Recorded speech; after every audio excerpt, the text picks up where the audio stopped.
live. It's a live, babe. I don't think so. It's still counting. No, it's a live. Yes. No. You have the ring light in my face. Face. Okay. Hey everybody. Thanks for joining us for another Mondays. I think we missed what happened last week. You had a headache? No, I had it for my hairband.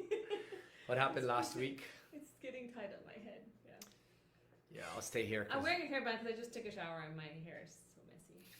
Okay, so what are we going to talk about today? Should we ask everybody to give a rating of how their marriage is if they're married? That's what you like doing, right? You ask. Why don't we ask them, what's the most exciting thing you did this week? Right? Sure. Think of that question. Sure. Because some people are actually going out now and there's a little more flexibility. So maybe we can ask, what's the most exciting thing that you did this week? I don't think there's chat feature. I can't see the chats. No, it's there. Oh, there it is. See. You're right. Alrighty. Right, so that's a great question, guys. Ayan. So, Kyla, where you're so pretty. It's because I put this. It's a little bright. It's actually a little bright, a lot of bit bright. And that light is bright. See, look, boom. You see that ring in my What's the eyes? secret? You need to put, okay, is that better? No, it's still in my eyes. There you go. There. So, Fano's able to go to the mall. Ayan, good job. And yeah, we've been going. So the great things that have happened in the past week. Okay. Maurice wrote that Anybody down. else? What was a highlight thing that you did this week? Highlight for this past week. So we got to finally eat in a restaurant because we had our Vaccine cards. because we had our vaccine cards because we finally got fully dosed after COVID, right? Fully dosed. Is that what you call it? Fully dosed. What is it? Vaccinated. Fully vaxxed. Yeah. So that was fun. Did you feel kind of like you wanted to really show it because the last time we were there we were discriminated against in the same restaurant? Not in the same one, in a Yeah. different one. The one right beside it. Yeah, it's nearby, so we won't mention names. But we got in, and And so you that felt- was definitely a highlight. And you said you were so excited to eat there just to be able to show that you could get into the restaurant, right? Anyway, Yeah, so let's see. Other people. Oh, increase audio. Okay, let's see. Can we increase audio? 'Cause No, it's- no, that's not how you do it. There. No more face shields, said Achi Yap De Where? Leon. Yeah, there, where's there. there no more face shield? No more face shields, yeah. Where? Is So, that, I don't think that's... Joy Tan saying first time to dine in. Yes, we did that with our kids. Oh, that was a highlight. That was a highlight. We got to eat The in. kids were so excited. Like, they were so excited just walking around. Kaylee went into the bookstore, was touching everything. It's the first time she really remembers going out because she was too little to remember. And there was a going out sale in the before. bookstore. Yeah. So we used that as a teachable moment. Yes. We bought the books, but we waited. Can you believe that? So, shout out with their anonymous names, but there's this one amazing salesperson who, when we put all the books together, I told my kids, hey, since we're able to bring you out again to go to the bookstore, we love going to the bookstore, and I said everybody gets one free book each. So they all chose. They're very excited. And impulsively, the kids will want to play with it or go through it already. But when I went to the counter, because I am a financial planner and a kuripot dad, I asked the lady, Miss, meron bang sale or promo? Remember that? And then they're like, sir, wala ngayon. I'm like, pero will there be any? And she's like, yes, sir. It was like 3 days from when we were there. 3 days from now, sir, merong sale 20% off. I'm like, oh, wow, that's pretty big. And then she said, only on certain books that have a code. So I showed her all the books that we wanted.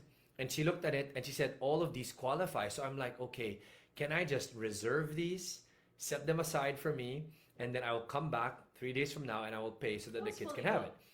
Oh, so you are mentioning brands. Okay, so I'm keeping brands anonymous. But anyway, Yeah, because so people know that Fully Booked has great service.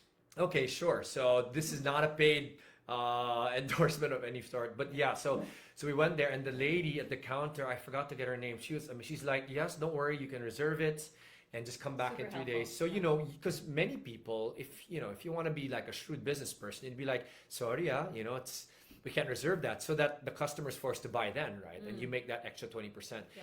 But also so happy that she actually said, no problem. Can So I get are your you name? saying- Can I get your number? And then she did, and the kids then got excited. Are we coming back? on that day. So we went back, and I told them, hey, if we can save that 20%, let's do it, right? So it was a great, simple just a part of a highlight. joy. Yeah, and the kids had good attitudes. They weren't like, I want it. They were just so excited to be out. Yeah. Tiana said, I love this. Yeah. She's like, when can I go out again? Yeah. So So highlights, tonight's everybody. topic. Oh, it's Audio still not, louder. Okay, still not that audible. it's not, Huh? maybe just Let remove me this. see. No, Just let's see. remove Wait, this, let's just see. Because I don't know if it's this or what they're going through. Let's see. sweetheart. Okay. What is our audio right now? Keep going, babe. So what are we going to talk about? Just come closer to the thing. Closer to you. Sure. So yeah, what are we going to talk about? So we're going to talk about the topic that we put in there is, what do you do when you're spiritually mismatched with your spouse? In other words, maybe you really want to seek after God, and you know that having God in the center of your marriage is important, but your spouse is just not on the same page. And I remember a great, great book that I read some years ago, and I wanted to just show you guys now, if you've never heard of it, it's this book. It's called Surviving a Spiritual Mismatch in Marriage by Lee Strobel and Leslie Strobel. So the mic is this guy. Oh. That's how we need to go closer. Okay. There you go. And it's such a great book because he started off as an atheist. He absolutely did not believe in God. And in fact, he was very resentful when his wife came to know Jesus. And so they write about their experience and their journey and the things that worked. And I thought maybe we could go over a couple of them because I noticed that a lot of times when we're on this Mondays that there are some people out there who share that they're, kind of frustrated with their own marriage because they're committed to it and they want it to get better, but their spouse is not necessarily on the same page. So the what I'm going to do is just, say some of the points that they identify here. And we can talk about it. Yeah, and then we And can as you're talk doing about that, I it. just want to recognize there's people again watching us from various parts, from Jeddah. And they're responding. Actually, Yap is saying that it's in Muntinlupa. Good for you. No more face shields except in clinics and hospitals. my. That is great. I hope the audio is better, Jonah. We finally identified our source. And then we have folks watching from, people saying here are watching from Florence. Oh, wow. Wow. Hope to be able to go there Hope soon. we can- And then some other ideas here, some fun things. Going to the dentist, says Jamie. And then someone's asking for biblical books for my Yes. toddler in the U.S. Is there anything that you can buy in the Philippines for toddlers? Any recommendations? But okay, maybe we can do one on. Yeah, we'll do parenting, that. but- We'll do that separately. Maybe we'll do that separately, okay, lovely. Yeah. Um, So I think And the first then- topic, it's really the first point, because they make several points, and we don't have time to go into all of them, because I think you would benefit from just getting the book yourself. I got this locally; it wasn't even that expensive. This is a reprint, yata hai. So, the first is, and I think it's more common to us, is to, he says, of course, instead of fixating on your struggles in your marriage, focus on your Savior. So I'm not going to go too much into that because I think that one is a pretty straightforward one. But the second one that he says, I think is very key. He says, because see, he wrote this book with his wife to show that it was really how his wife behaved and how she started to love God and live it out that really impacted him because he was kind of a cynical observer to all of this. So the number 2 point that he emphasized was to make your spouse the number one human being in your life. So a lot of times when you and your spouse are spiritually mismatched, you tend to all of a sudden feel like, okay, you know more than they do spiritually. Why aren't they on the same page? You feel like maybe you don't connect with them as much because your perspective is different. But what he's saying is, babe, you can speak to this also, right?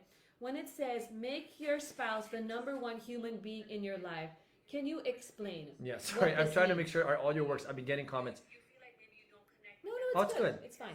All right, so we can hear ourselves. Right. So it can sounds you- pretty good. So yeah, Can I think you we addressed explain audio this? already. Can you explain what he's saying here? Yes. What does that mean?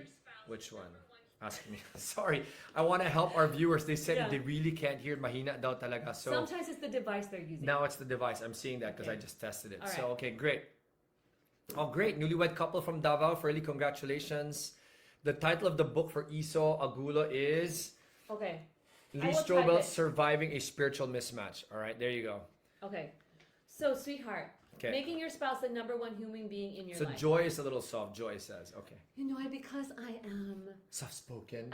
a gentle and quiet spirit. Only on the outside. I'm kidding. So let's go. Let's go. Right. Let's go. Okay, so can you Question. explain this? Make your spouse the number one human being in your life.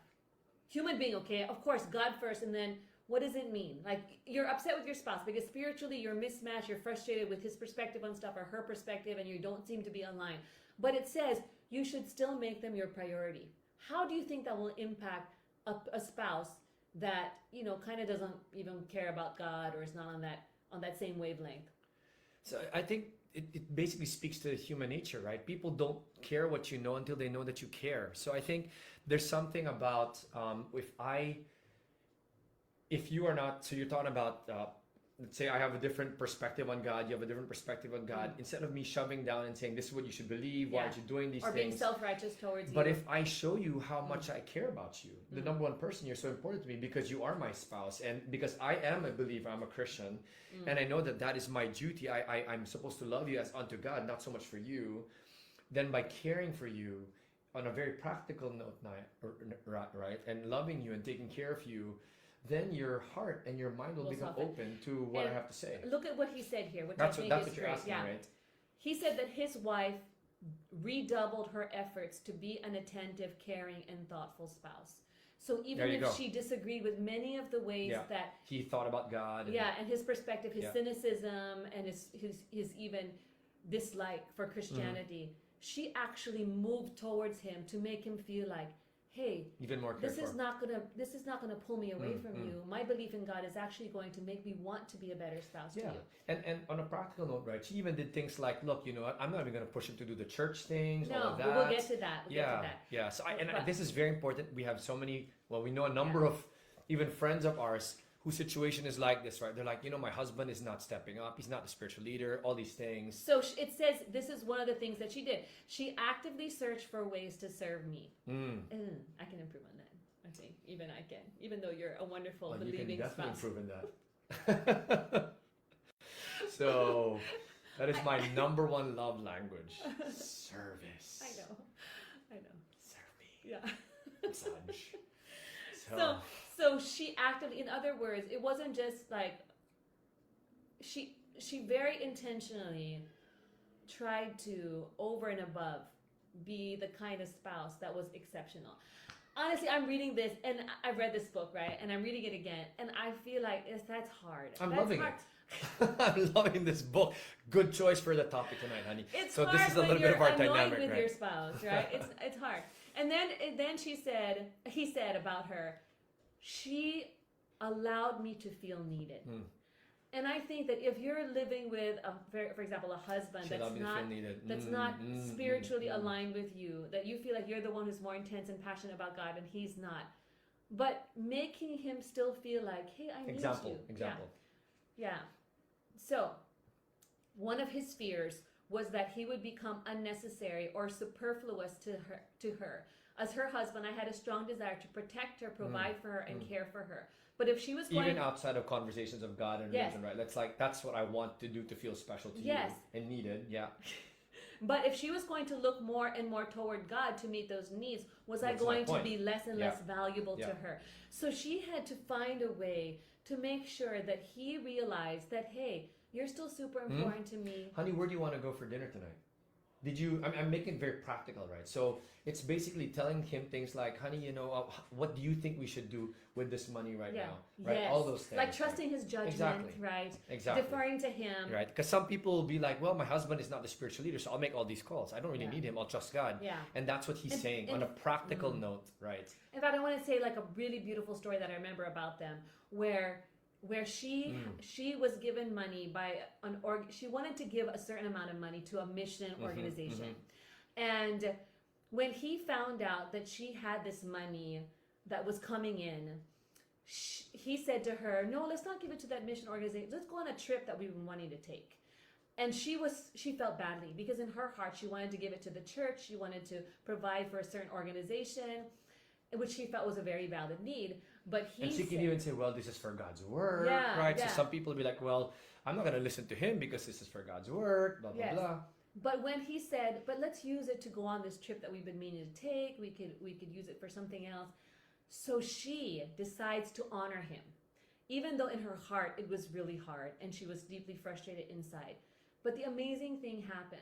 As they were going on that trip, she asked, "Can we listen to a podcast of this church service or something like So that?" basically, she did not put it in the church, that mission that she Yes. wanted. She did it for the trip. Yes. And as they were not on this trip, this Yeah. is the magical thing that happened. Now his heart became open, Tender. towards a request that she was asking to listen to a Christian broadcast, even though before he would never be open to that. Because in his mind, well, my wife. Why would she do really- this, right? In his Yeah. mind, like, it does. So it's like, it seems almost like she should just use it for that because that's what she And believes it's in all that. important for her. She saved Yeah. up for it. And yet she gave in to my request. Yes. Right. So that kind of lowered his guard. Yeah. And as he lowered his guard, he's listening And to this this is the podcast. amazing thing happened. So they go on that trip, they spend the money for that trip. And sometime later, the company that she was working for tells her, "You know what, you have an unclaimed amount that we need to give to you. We're going to write a check to you." And it was the amount that she had saved up for before. That she wanted to put into that mission. Yes. And so all of a sudden, Lee Strobel, her husband, starts to think, How in the world could that be possible? could miracles really happen? Mm. Because as an atheist, he did not believe in miracles at all. And so it started to get him thinking, started to get him curious. How is it the exact amount of money that she wanted to give to the mission, which I told her to use for our vacation trip, and Which she she obeyed did. and she submitted to me and honored me. Now it was given back to her in another way. Not Could nobody this be planned it. something divine?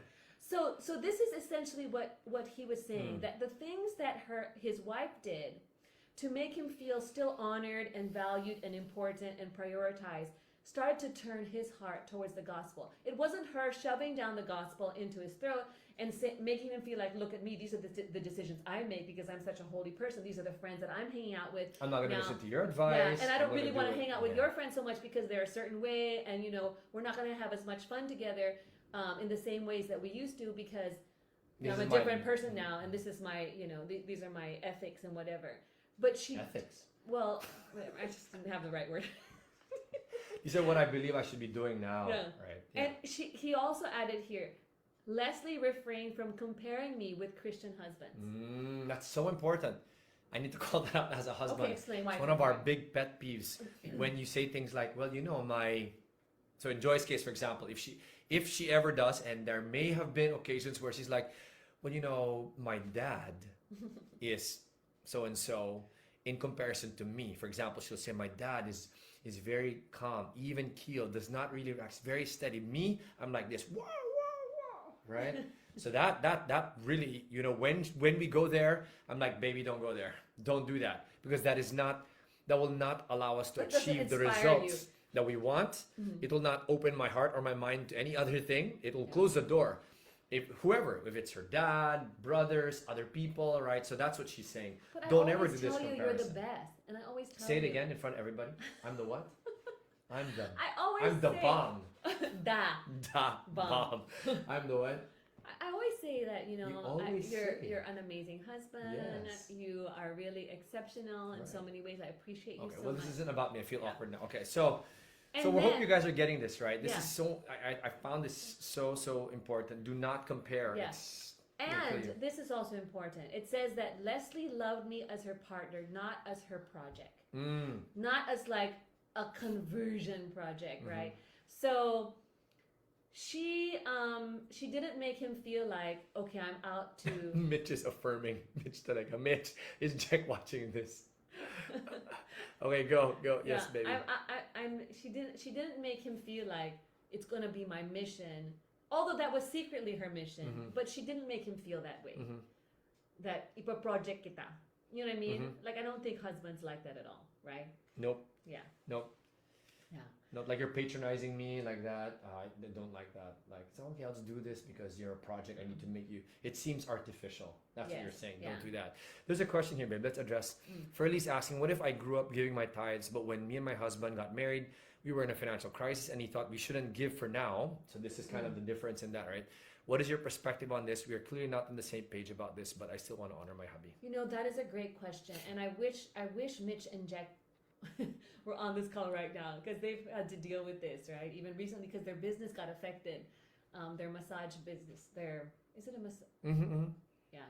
So you know what? You can always use the Daniel approach. What is the Daniel approach? You can make a godly appeal. When Daniel was being asked to eat food that was being sacrificed to idols, he appealed to the one that was their overseer and said, "Can you test us for 10 days? And we will just eat vegetables. And you see after 10 days if there's a difference." Right? And so he was making a godly appeal. So in other words, he was still respecting the authority of the overseer because the overseer is, look, it's going to be my neck. If you guys aren't healthy, I'm in charge of you. If you don't eat the food that I'm prescribed to give you, we're going to be in trouble if you guys are significantly different and malnourished. So Daniel makes the appeal and says, no, look, let's test it for X number of days. So give a time period to your husband, right? Can we test it for this month, right? Let's give our tithes, even though we may feel like it's tight, but let's see what God does. And then we'll prayerfully surrender this to God. And then afterwards, we'll see what God does, right?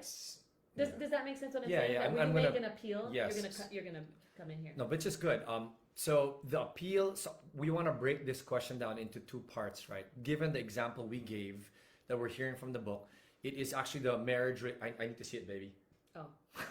It is the marriage relationship that she was very careful to try and strengthen.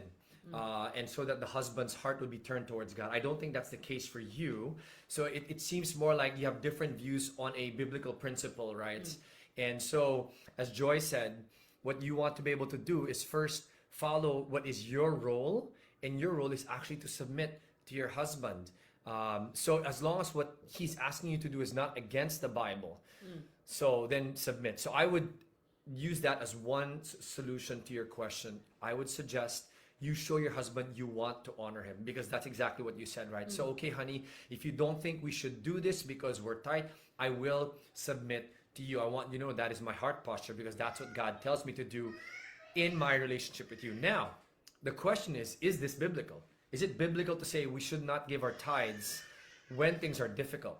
It's a tricky question from many standpoints. So my most direct answer for now, so we can carry on because it's a loaded question, is as a financial planner, right, I've gone through the whole gamut. I've talked to brilliant people around the world, and I've studied, and I continue to learn from the Bible. And one of the most powerful principles I've learned in money is many decisions we make that seem to be rational are not the best ways to handle money.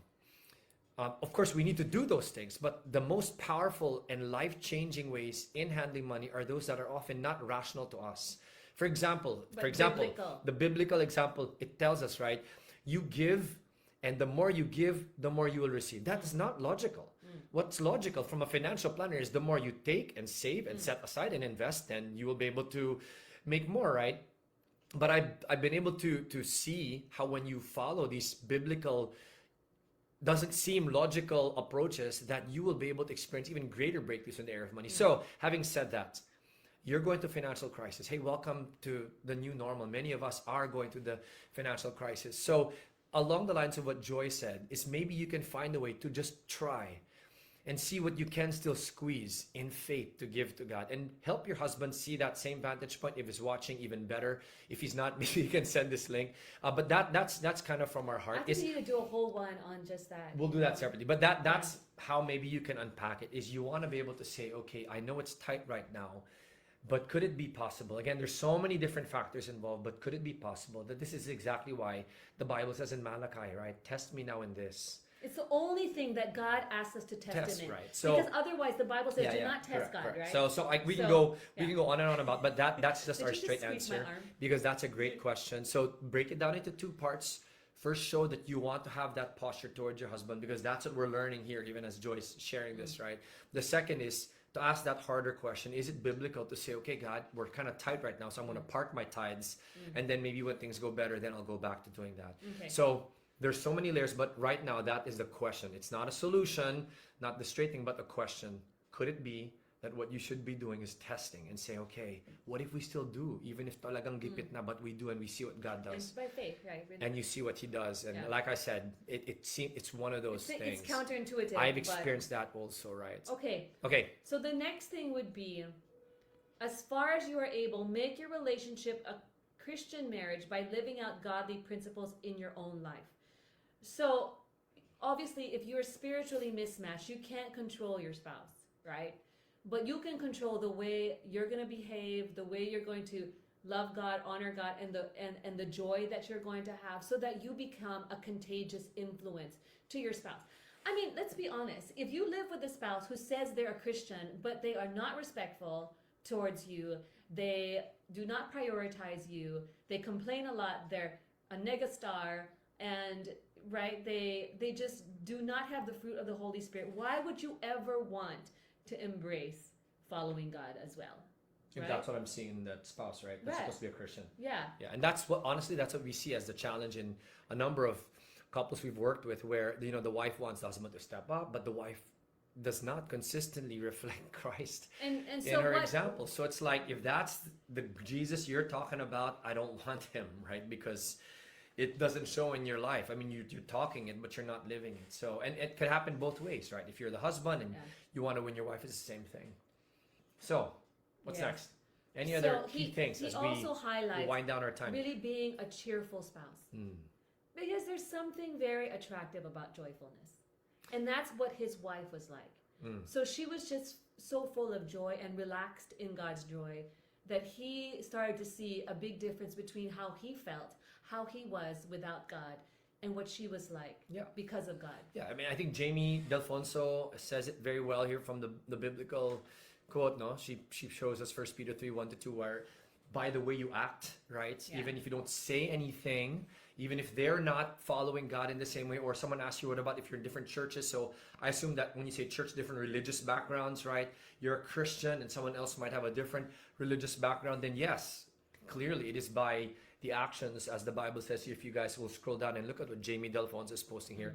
Excellent verse. Thank you, Jamie. Yeah, so that's spot on. So as Mitch said, God never disappoints you. Okay.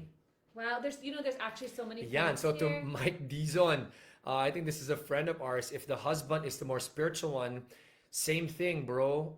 Same thing. Without being too stern about it or not genuine, same thing.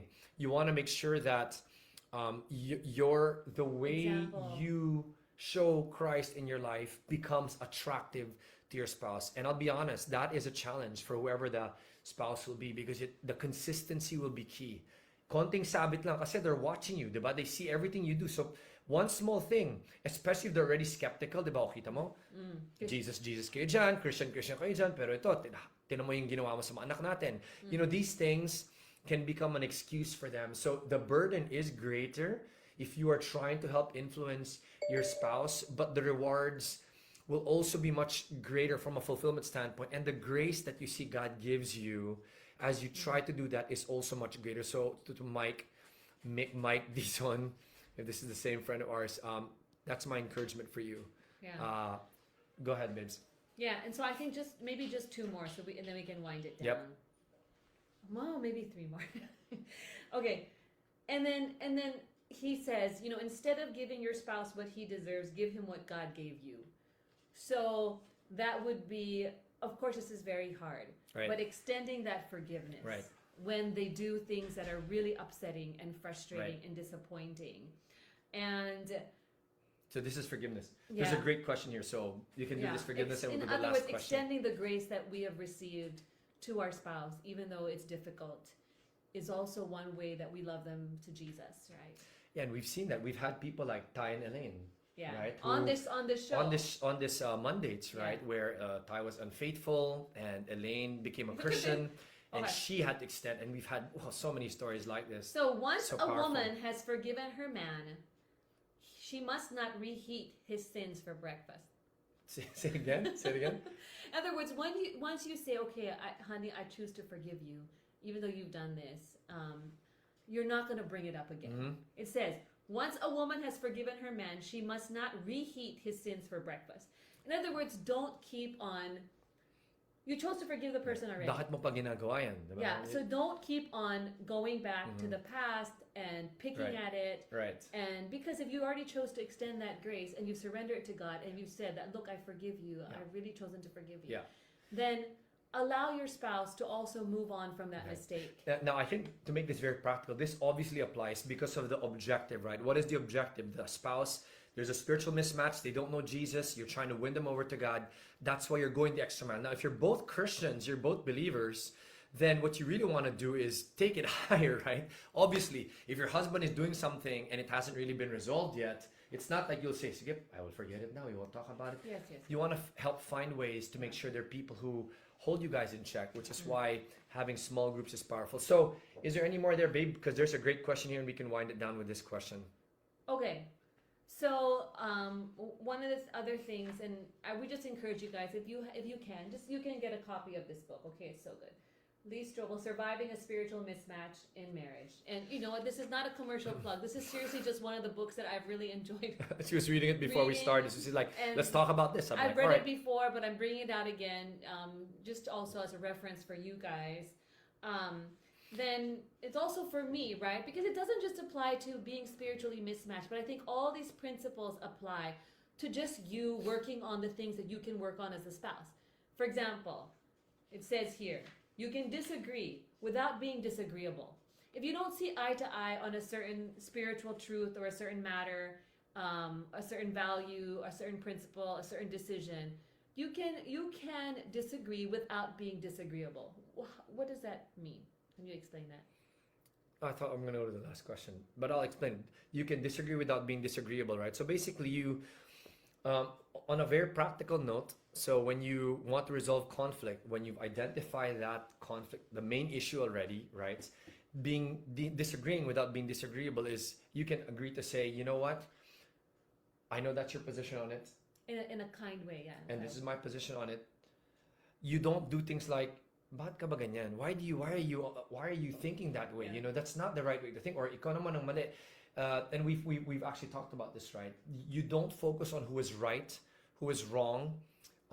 That is a disagreeable person. Instead, you agree to say, okay, let's focus on what is the resolution. If this is the issue, Yeah. how do we resolve it? And part of that could be, you know what, we can agree to disagree. We don't agree in that position. Yeah. Let's move on and focus on other things. So that's being able to disagree without being disagreeable. Parang in Filipino, walang personalan. Let's agree that this is your perspective, this is mine. As long as it's not a major thing, obviously. And many things, honestly, if we think about it, aren't major things. Then you Yeah. know what? Agree to disagree. No Okay. problem. Okay? So you can So, go on a left. yeah, so this question So there's is other about... things. Honestly, this is just. Yeah. I just gave you. I was kind of skimming the surface of it, but you can check out the book. Maybe, Yeah. Yeah. So this question kasi has to do with, well, what if they're not married yet Mm-hmm. and they're now seeing each other spiritually mismatched, right? So I am a Christian. What's a mismatch? Mismatch is when Mitch Tarok starts asking about questions and a question on mismatch and becomes mismatch. No, Kenneth Velas asked, diba? He asked, what is the position there? The mismatch problem, when it is basically the Bible uses the term unequally yoked, right? Oh, you know what? Honestly, Ken, this is a great topic, and I think we're going to reserve it for somebody that we're planning to interview who went through this. Your sister, right? Who? Nikki. No, well, secret. But my straight answer to this is because this question, wouldn't all these problems be easily avoidable by not marrying spiritually incompatible partners? Yeah, I think in the dating stage, explore, right? So even if they're not, I think the wisdom is if you're gonna be pursuing someone who is not of the same faith, is not a Christian, for example, as you, and because you're interested, if in the course of pursuing them there is no commitment yet, there is no emotional commitment or expression, like, hey, I like you, I want to be in a relationship with you, all those things, you could use that opportunity to actually bring them to Christ. And we know of people who did that. You know, there's this lady who had several suitors who were not of the same faith, and she became friends with them and used that as an opportunity to lead them. So but not committing to them Correct. first, No because it's emotional very investment, hard. no emotional commitment. That's why it's very important. Now, Yeah. having said that, obviously in actual practice, that is a very slippery slope, which is probably why, as you were saying, in your church community, they don't really encourage that because it can be a slippery slope. Can it be an opportunity to help people come to know Jesus? Yes, but it's a slippery slope. So that's the straight answer. Obviously, you want to make those calls before marriage, because Before once marriage. you're in marriage, It's super hard. that Yeah. spiritual mismatch will create more problems. Yeah. So thank you for asking that. That's one way to maybe frame the spiritual mismatches in the dating stage. I hope that's helpful. All right. So there we go. Any last thoughts on this mismatching? Um, I think personally, I'm convicted by the part where I think the whole summary for me is whether you're in a spiritually mismatched marriage or not, or just you're both aligned. I think we should always make it a point as a spouse, as a person, to really act and love God in ways that make God so attractive to our spouse, and draw our spouse closer to God versus pushing them Yep. away. So, on a very practical level, for me as a wife, knowing the biblical principles about submitting to you, honoring you, being respectful, trying to really look out for your needs and trying to prioritize you, I should practice that even as a Christian spouse, right? And so it also works when you're spiritually mismatched, but also if you are both Correct. loving It'll God. continue to impact them, In other words, the principles Yeah. in the Bible about being married apply whether you're spiritually mismatched Right. or not. And I would just challenge everybody that's watching this to take it even further, right? I love this age-old, almost cliche expression, right? That says you might be the only Bible people will ever read. So whether it's your spouse, your children, your relatives, the people around you, I firmly believe that in this time of one of the greatest challenging times in our lifetime of the pandemic, it is a great and powerful opportunity for us to shine bright, right? To show what Christ really looks like through our lives. And as a result, we draw people not to us, but to Him. So whether it is our spouse, our children, the workplace, if you're in school, those areas. So that is, again, my heartbeat for all of this, that people will indeed shine forth at a time like this. I like the idea that the light shines brightest when the darkness is